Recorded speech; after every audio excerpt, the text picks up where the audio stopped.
Nous sommes avec Graham Watson, l'ancien dirigeant des libéraux européens. Merci d'être avec nous pour évoquer les événements tragiques qui ont eu lieu à Bruxelles.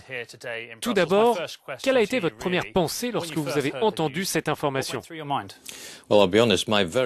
Pour être honnête, ma première pensée était pour mon épouse qui avait quitté l'aéroport de Bruxelles une demi-heure avant les explosions. Mais bien sûr, c'est une attaque majeure, non seulement contre l'État belge, mais aussi contre les institutions européennes.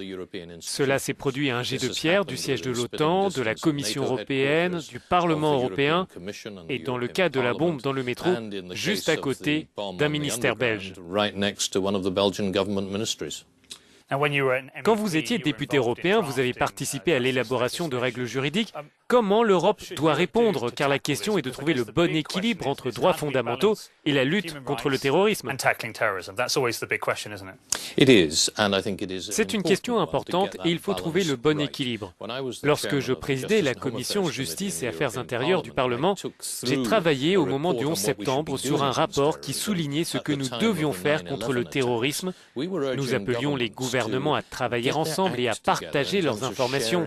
Il y a eu de nombreux progrès en la matière, mais vous seriez surpris de constater combien de gouvernements gardaient jalousement ce genre d'informations.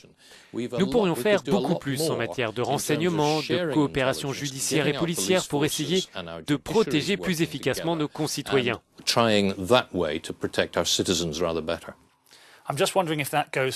Je me demande cependant si cela va assez loin. Des voix disent que nous devons concéder certaines de nos libertés pour combattre le terrorisme.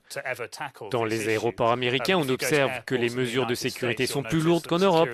Si vous prenez le train en Israël, vous passez à travers un scanner et d'autres vérifications avant de pouvoir monter dans le train. Je me demande donc s'il ne faut pas revoir un peu notre évaluation.